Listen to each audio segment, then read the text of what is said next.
This deep melody helped carry the civil rights movement, but on a random weekday, we heard this rich vibrato bellow inside the walls of a North Side coffee shop.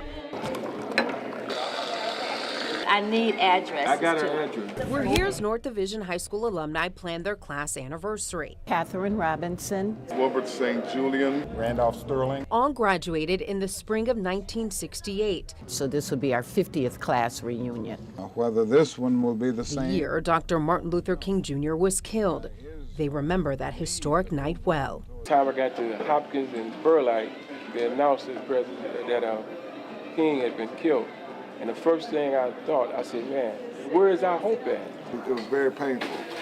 And our first response as young black people was to, basically tear something up, knowing that wasn't right. That pain, that hopelessness turned into action. Dr. King was a man, a civil rights giant who inspired the students to organize. This yearbook photo captures when they walked out of class in 1968. The murder of King was a backlash of the civil rights movement. It was something to shut us up and make us succumb to the institutionalized racism that had been going on for years.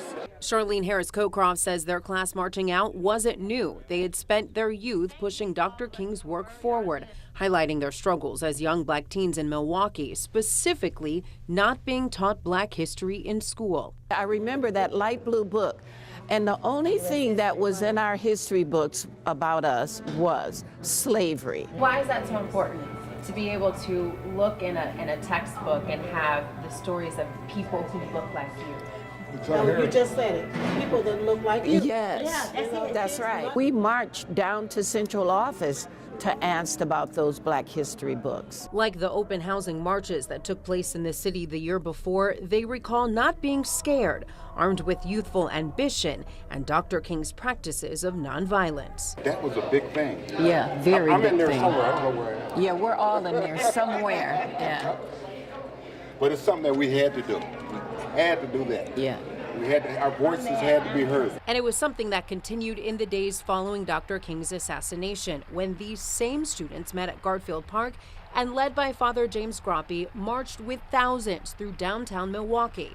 They walked us through today's TMJ4 archival footage. That's Aunt Titonia. From their senior year And that's myself. to now their senior years. These are all North Division alumni. They reflect on what's changed and what hasn't, hoping for more unity in the country, this city, and at their cherished alma mater. We were there. We were there. We don't want to go back there. No. We want a better neighborhood, we want a better school, we want a better life. Deep in my heart, I do believe we shall overcome.